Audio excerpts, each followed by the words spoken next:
ഞാൻ അവനെ ഫസ്റ്റ് കണ്ടത് ട്യൂഷൻ ക്ലാസ്സിൽ വെച്ചാണ്. അതിനുശേഷം ഞങ്ങൾ സെയിം ക്ലാസ്സിലാണെന്ന് പിന്നെ മനസ്സിലായി. എങ്ങനെയോ അന്ന് ഞങ്ങൾക്ക് വലിയ ഏജ് ഒന്നും ഇല്ലായിരുന്നു. പിന്നെ അത് കഴിഞ്ഞ് എപ്പോഴോ ഒരു 3 വർഷം ഒരുമിച്ച് പഠിച്ചിട്ടുണ്ട്. പിന്നെ ഒരു 10th 7 റേഞ്ചിൽ കുറച്ചും കൂടി ഞങ്ങൾ ക്ലോസ് ആയി. ട്യൂഷൻ ക്ലാസ് മേറ്റ്സ് ആയിരുന്നു. അപ്പോൾ ഞങ്ങൾ ഭയങ്കര അടിയായിരുന്നു. ലാസ്റ്റ് ഞങ്ങളുടെ അടി കണ്ടിട്ട് ട്യൂഷൻ ക്ലാസ്സിൽ തന്നെ പഠിക്കുന്ന ഒരു പയ്യനുണ്ടായിരുന്നു. അവനാണ് ഞങ്ങൾ തമ്മിൽ നിങ്ങൾ സെറ്റല്ലേ എന്ന് ആ ഒരു സമയത്ത് ഇങ്ങനെ ചോദിച്ച്, അത് മനസ്സിലെന്തോ ഒരു സ്പാർക്ക്, എനിക്കറിയില്ല, മേ ബി അതായിരിക്കാം ഒരു സ്റ്റാർട്ടിങ് പോയിന്റ്.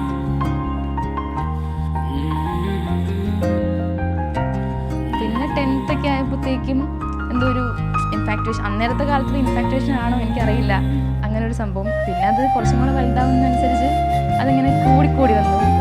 പിന്നെ കോളേജൊക്കെ ആയപ്പോൾ അത് ഭയങ്കരമായിട്ട് എന്തോ ഇതാണ് എന്നുള്ളൊരു തോന്നൽ വന്നൊരു സമയം.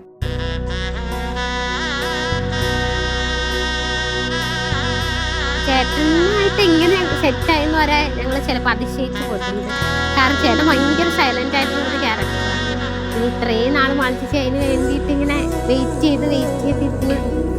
അതെ, അവരുടെ എഫേർട്ടാണ് ഇന്നത് ഇങ്ങനൊരു വെഡ്ഡിങ് ഡേയിലേക്ക് എത്താനുള്ള മെയിൻ കാരണം.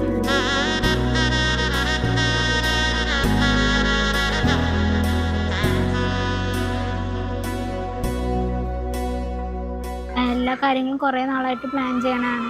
ഇങ്ങനെ ഡ്രസ് കോഡിൻ്റെ കാര്യമാണെങ്കിലും എല്ലാം. പിന്നെ ചേട്ടൻ എന്ന് പറയുന്നത് പണ്ട് തൊട്ടേ ഞങ്ങൾ കേൾക്കണ പേരാണ്.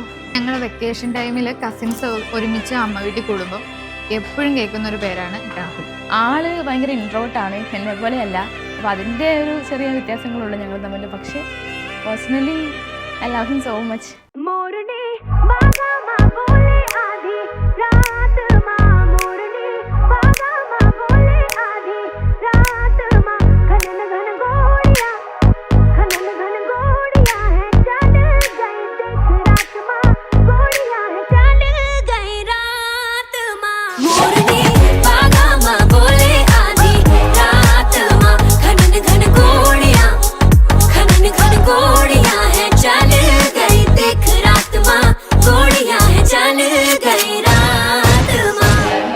ഭയങ്കര ഇമോഷണലാണ്. ഇപ്പം തന്നെ കാണാം, എല്ലാവരും ഓരോന്ന് പറയുമ്പോഴും ആള് കരഞ്ഞുകൊണ്ടേ ഇരിക്കുക. അഡിഷൻ മൊത്തം കൊടുത്തു, ആവശ്യം വരും. നമ്മളിങ്ങനെ സ്വപ്നം കണ്ട ഒരു കല്യാണമാണ് മാളുവിൻ്റെ. കാരണം ആള് പറഞ്ഞ കുറേ വർഷങ്ങളായി എനിക്ക് ചെറിയൊരു ഊഹമൊക്കെ ഉണ്ടായിരുന്നു. ഒരു 10ാം ക്ലാസ്സൊക്കെ ആയപ്പോൾ പയ്യെ അതൊക്കെ അറിഞ്ഞായിരുന്നു.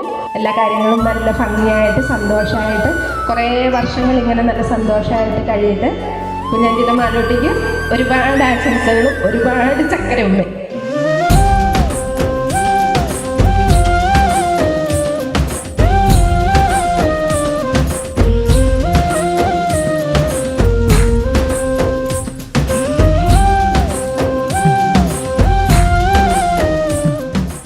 ഹാപ്പിയാണോന്ന് ചോദിച്ചാൽ ഹാപ്പിയാണ്. കാരണം ഇത് ഇന്നും ഇന്നലെ തുടങ്ങിയൊരു സംഭവമല്ല. 7ാം ക്ലാസ് 6ാം ക്ലാസ് എങ്ങാണ്ട് പോലെ തുടങ്ങിയ സംഭവം ആയതുകൊണ്ട് ഹാപ്പിയാണ്, ഒരുപാട് സന്തോഷം.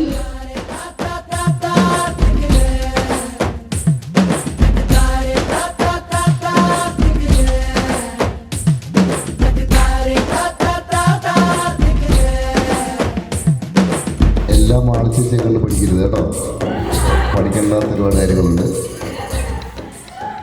പിന്നെ ഭയങ്കര സെൻസിറ്റീവാണ്. എനിക്കുള്ളത് ചേച്ചിയാണ്. അപ്പോൾ എനിക്കൊരു അനിയത്തി ഉണ്ടായാലും ഇങ്ങനെയൊക്കെ ആയിരിക്കണമെന്ന് തോന്നുന്നു. അപ്പോൾ അവൾ എനിക്കൊരു കുഞ്ഞനിയത്തിയെ പോലാണ്.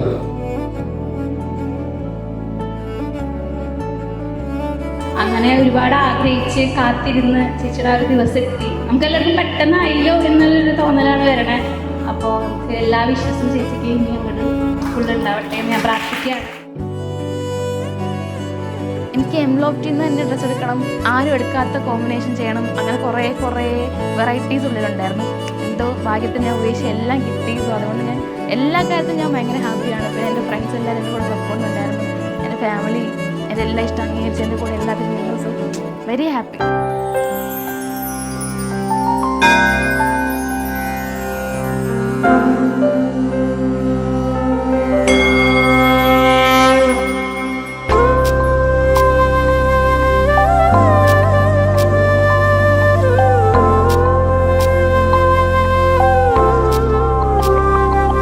പൂമാ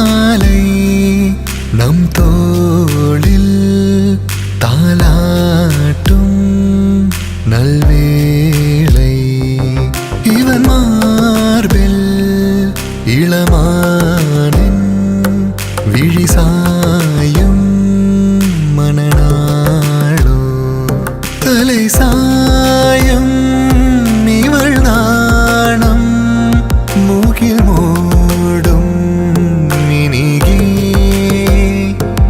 അலை பாயும் இவள் ஆசை இசை பாடும் நினைவே திருமண பூவாசம் வீச பூமாலை நம் தோளில் தாலாட்டும் நல்வேளை இவன் மார்பில் இளமானின் விழிசாயும் மணநாடோ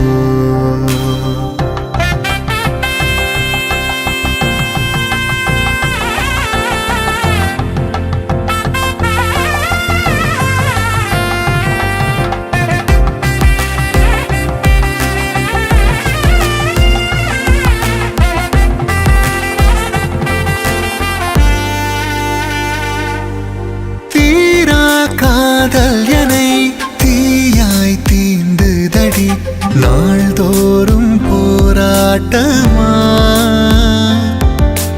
மின்னல் தேகம் இதில் மேல தாளமிடி கார்மேகம் நீரூற்றுமா உனைந்தி துணையேது இதோ வாழ்வின் எல்லாம் நீயே இருவரின் பார்வை போர்வைகள் பூமாலை நம் தோளில் தாலாட்டும் நல்வேளை இவன் மார்பில் இளமானின் விழிசாயும் மணநாடோ தலை சாயும் இவள் நாடம் மூக்கில் மூடும் மினிகே